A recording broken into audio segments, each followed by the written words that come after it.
বাংলাদেশের প্রতিটি শিক্ষা প্রতিষ্ঠানের নাই বাংলাদেশে 8 বছরের যে শিশু ধর্ষক হয়েছে তারই প্রতিবাদে আজকে মানববন্ধন। আমরা বাংলাদেশ জাতীয়তাবাদী ছাত্রদল চাঁপাইনবাবগঞ্জ জেলা শাখা থেকে বার্তা দিতে চাই, আমাদের যে ধর্ষকের যে আইন আছে সেটা অতি শীঘ্রই সংশোধন করতে হবে।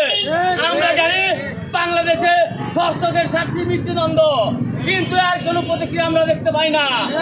আমরা সংশোধন করে বাংলাদেশে নতুন আইন করতে হবে, 24 ঘন্টার ভিতরে ধর্ষকের ফাঁসি দিতে হবে, কোনো আপিল থাকবে না, কোনো অজুহাত থাকবে না। আমরা 24 ঘন্টার ভিতরে ধর্ষকের ফাঁসি বা মৃত্যু নিশ্চিত করেই আমরা ক্ষান্ত দেখতে চাই। অন্যথায় বাংলাদেশের ধর্ষকদের কোনো আমরা নিরসন করতে পারবো না। ভাইরা আমার, অতি শীঘ্রই বর্তমান যে সরকার আছে এই সরকারকে বার্তা দিতে চাই, আপনারা আইন সংশোধন করে নতুন আইন প্রণয়ন করুন, অন্যথায় আপনারা পদত্যাগ করে বর্তমান সময়ে আপনারা বাংলাদেশ ছেড়ে দেন।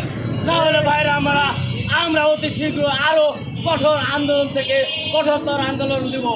এই বলে আমি আমার ধর্ষকদের বিচার দাবি প্রত্যাশা রেখে এবং আইন প্রণয়ন সংশোধন করে আমি আমার